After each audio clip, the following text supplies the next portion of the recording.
இந்த 10 சூழ்நிலைகள்ல நீங்க அமைதியா இருப்பது தான் இந்த உலகத்துக்கே நீங்க யார் என்பதை காட்டும். அது உங்கள் உறவுகளை மேம்படுத்தும், மன அமைதியையும் கூட்டும். அது மட்டும் இல்ல, உங்க புத்திசாலித்தனத்தையும் பல மடங்கு அதிகரிக்கும்.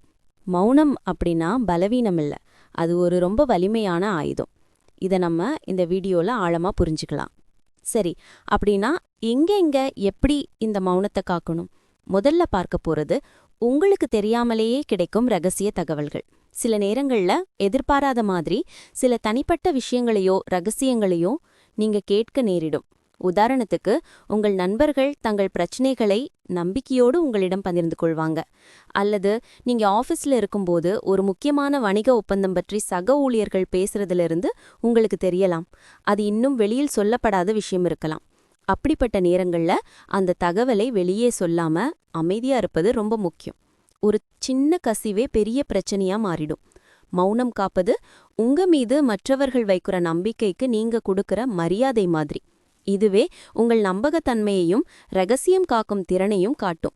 இதனால் நீங்க எந்த வதந்தியிலும் சிக்காமல் பாதுகாப்பாக இருப்பீங்க. மௌனம் காப்பதால நீங்க மற்றவர்களின் நம்பிக்கையை வெல்ல முடியும். முக்கியமான தகவல்களை பாதுகாக்கும் பொறுப்புள்ள நபராக நீங்க கருதப்படுவீங்க. அந்த அமைதி உங்கள் நற்பெயருக்கு ஒரு பாதுகாப்பு கேடயமா இருக்கும். அது மட்டும் இல்ல, உங்களை ஒரு நம்பகமான மனிதராக நிலைநிறுத்தும்.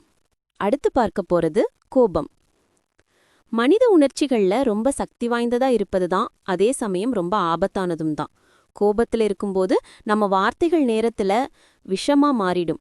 உறவுகளையும் சூழ்நிலைகளையும் முழுக்க சேதப்படுத்திடும். ஒரு கடுமையான வாக்குவாதம் உச்சகட்டத்துக்கு போகும்போது உடனே பதிலடி கொடுக்கறதுக்கு பதிலா ஒரு நிமிஷம் மௌனம் காப்பதுதான் புத்திசாலித்தனம். நம்ம மனசு கொந்தளிக்கும்போது வார்த்தைகள் நாவிலிருந்து தானாக வெளியேறிடும். அந்த நேரத்துல சொல்ற சில வார்த்தைகள் பிறகு நம்மை வருத்தப்பட வைக்கும்.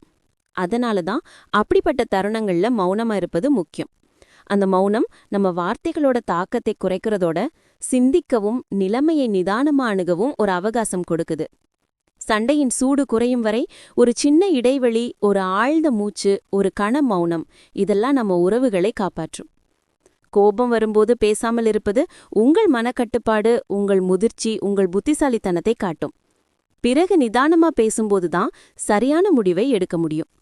மற்றவர்கள் பேசும்போது நடுவுல குறுக்கிடாம முழுசா கேட்பது நீங்க நல்ல கேட்பவர் என்பதையும் அந்த நபருக்கு மரியாதை கொடுக்கறீங்க என்பதையும் காட்டும்.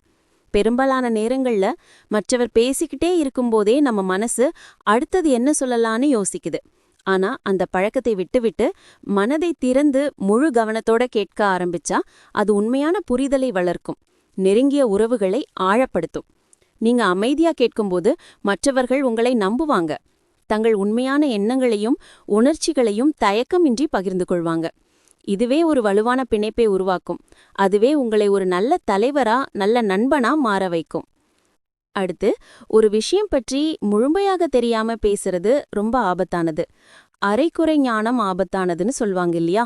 ஒரு விஷயத்துக்கு தேவையான முழு தகவல் இல்லாம கருத்து சொல்றது தவறான தகவலை பரப்பலாம், அல்லது உங்களை பற்றிய மதிப்பை குறைக்கலாம்.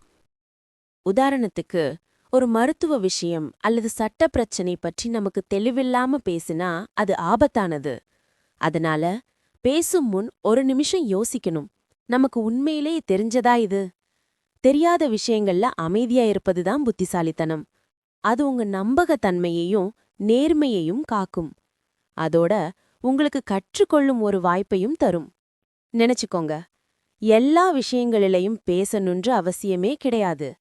சில நேரங்களில் எனக்கு தெரியாதுன்னு சொல்லியும் அதுக்கு பிறகு அமைதியா இருந்தாலும் அது ஒரு பெரிய வலிமை, உண்மையான ஞானத்தின் அடையாளம்.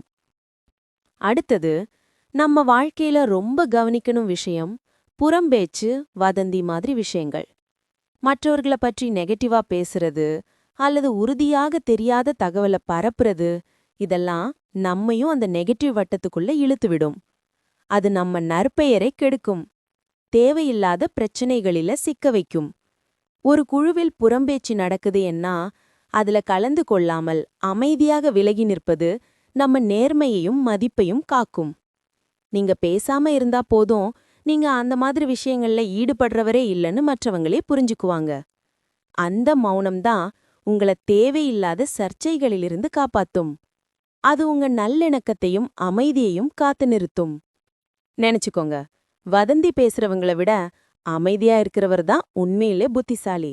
ஏன்னா அவர்கள் தங்கள் நேரத்தையும் ஆற்றலையும் பயனுள்ள விஷயங்களுக்காக செலவு செய்றாங்க. அதனால தான் அவர்கள் ஒரு நல்ல ஆரோக்கியமான சூழலை உருவாக்குறாங்க. அடுத்தது சுய புகழ்ச்சி. சிலர் தங்கள் சாதனைகள், திறமைகள் பற்றி அடிக்கடி பேசுவாங்க. ஆனா அது பிறருக்கு சலிப்பாகவும் சில நேரங்களில் எரிச்சலாகவும் இருக்கும். சுய புகழ்ச்சி ஒருவரின் மதிப்பை குறைக்கும். அடையாத வெற்றிகளைப் பற்றி பேசுறது நம்மை பற்றி தவறான எண்ணத்தை உருவாக்கும்.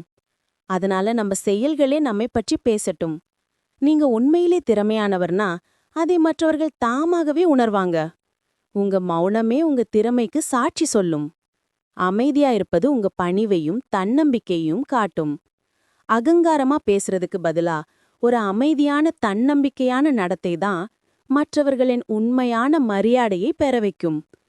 பணிவு எப்போதுமே அகங்காரத்தை விட உயர்ந்தது. அந்த உண்மையை மௌனம் நமக்கு கற்றுக் கொடுக்குது. அடுத்து, விமர்சனங்களை எப்படி எதிர்கொள்வது? விமர்சனங்கள் கேட்பது சுலபமில்ல. சில சமயங்களில் மனசை பாதிக்கக்கூடும். ஆனா உண்மையில அவை நம்ம வளர்ச்சிக்கே ரொம்ப அவசியமானவை. அதனால யாராவது உங்க வேலைக்கோ உங்க கருத்துக்கோ விமர்சனம் சொன்னா உடனே பதிலடி கொடுக்காம சண்டையிடாம இருங்க. அந்த நேரத்துல அமைதியா இருங்க, கேளுங்க, புரிஞ்சுக்க முயலுங்க. அந்த மௌனமே உங்களை உயர்த்தும், ஒரு முதிர்ந்த சமநிலை கொண்ட நபராக காட்டும்.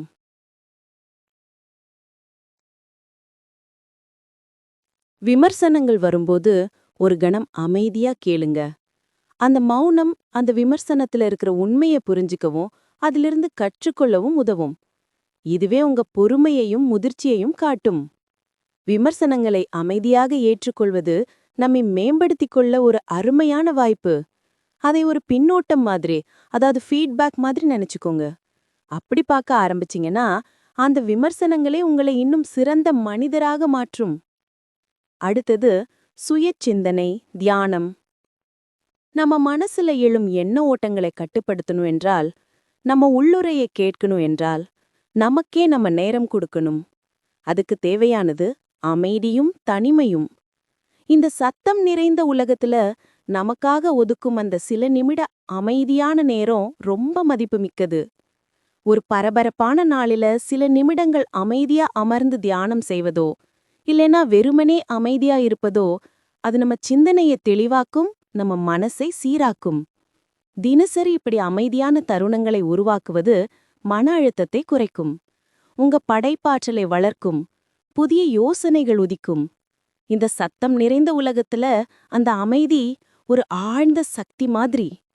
அது உங்கள் உள்ளூர்ஜையும் மேம்படுத்தி வாழ்க்கையில தெளிவான முடிவுகளை எடுக்க உதவும். அடுத்ததாக உணர்ச்சி வசப்பட்ட முடிவுகள். கோபம், பதட்டம், கவலை, இந்த உணர்ச்சிகள் மேலோங்கி இருக்கும்போது எடுக்கப்படும் முடிவுகள் பெரும்பாலும் தவறாகத்தான் இருக்கும். அவசரத்தில் எடுக்கப்படும் முடிவு பிறகு வருத்தப்பட வைக்கும். உதாரணத்துக்கு, ஒரு உறவு குறித்த முடிவு, ஒரு பெரிய முதலீடு அல்லது ஒரு புதிய வேலைவாய்ப்பு, இதுபோல முக்கியமான விஷயங்களில் குழப்பத்திலேயோ உணர்ச்சியிலேயோ இருக்கும்போது உடனே பேசாமல் உடனே முடிவு செய்யாமல் இருங்க. ஒரு கணம் அமைதியா இருந்து ஆழமா சிந்திங்க. அந்த அமைதி தான் உங்களை உணர்ச்சிகளிலிருந்து பிரித்து தெளிவோட பகுத்தறிவோட முடிவெடுக்க உதவும். அதுதான் உங்களை வருத்தப்பட வைக்கும் முடிவுகளிலிருந்து காப்பாத்தும். அமைதியா சிந்திச்சு நிதானமா எடுக்கும் முடிவுகள் தான் நிச்சயமா உறுதியானதும் நீண்டகால நன்மை தரக்கூடியதுமா இருக்கும். 10வதாக மற்றவர்களுக்கு ஆறுதல் அளிக்கிற தருணம். சில நேரங்களில் துக்கத்துல இருக்கும் ஒருவருக்கு வார்த்தைகள் தேவையில்லை. அவர்களுக்காக அமைதியா அருகில் இருப்பதுதான் மிகப்பெரிய ஆறுதலாக இருக்கும். நாம் பேசுற ஆறுதல் வார்த்தைகள் சில நேரங்களில் தவறா புரிஞ்சிக்கப்படலாம், அல்லது அவர்களுக்கு இன்னும் காயப்படுத்தும் மாதிரி தோன்றலாம். ஆனா நம்ம அமைதியான இருப்பு அவர்களுக்கு ஒரு பாதுகாப்பு உணர்ச்சியை தரும். உதாரணத்துக்கு, யாராவது துக்கத்துல இருக்கும்போது நீங்க நிறைய பேச வேண்டியதில்லை அல்லது அறிவுரைகள் சொல்ல வேண்டியதில்லை. சில நேரங்களில் வெறும் அருகில் இருப்பதோ, காது கொடுத்து கேட்பதோ அல்லது அவர்களின் கையை பிடிப்பதோ போதும். அந்த சிறிய அமைதியான செயல் நான் உன்னோட இருக்கேன்னு சொல்லும் மிக வலிமையான மொழி. உங்க அந்த அமைதி தான் அவர்களின் துயரத்தை பங்கிட்டுக் கொள்கிறது. அதுதான் உண்மையான மனித உறவை உருவாக்கும். அது உங்க அன்பையும் ஆதரவையும் வார்த்தைகளை காட்டிலும் ஆழமா வெளிப்படுத்தும். இப்போ வர முடிவுரைக்கு. இந்த 10 இடங்களிலும் அமைதியா இருக்க எவ்வளவு முக்கியம்னு பார்த்தோம். மௌனம் என்பது வெறும் பேச்சில்லாம இல்ல. அது ஒரு கலை. அது ஒரு பயிற்சி. இந்த சத்தமா இருக்கும் உலகத்துல அமைதியா இருக்க கற்றுக்கொள்வது ஒரு சவால் தான். ஆனா அதுக்குள்ள தான் பெரிய பலன்களும் இருக்குது. மௌனம் என்பது ஆழ்ந்த சிந்தனையும் கவனமான பார்வையும் உள் அமைதியையும் காட்டும் ஒரு சக்தி. இந்த மௌனக்க உங்க வாழ்க்கையில சேர்த்துக்கிட்டீங்கன்னா உங்க மன அமைதி கூடும், உறவுகள் வலுப்படும், முடிவெடுக்கும் திறன் வளர்ந்துடும், வாழ்க்கையே ஒரு புதிய திசையில மாறும். நீங்க ஒரு நிதானமான புத்திசாலியான சக்தி வாய்ந்த மனிதரா உருவெடுப்பீங்க. இன்றைய இந்த 10 இடங்களிலும் அமைதியா இருக்க முயற்சி பண்ணுங்க. இந்த வீடியோ உங்களுக்கு பிடிச்சிருந்தா லைக் பண்ணுங்க, உங்க நண்பர்கள் மற்றும் ஃபேமிலியோட ஷேர் பண்ணுங்க. இன்னும் இப்படி பயனுள்ள வீடியோக்களுக்கு நம்ம சேனலை சப்ஸ்கிரைப் பண்ண மறந்துடாதீங்க. மௌனத்தின் சக்தி பற்றி நீங்க என்ன நினைக்கிறீங்க? உங்க கருத்துக்களை கமெண்ட்ல சொல்லுங்க. மீண்டும் ஒரு இனிய பயனுள்ள வீடியோவில் சந்திப்போம். நன்றி.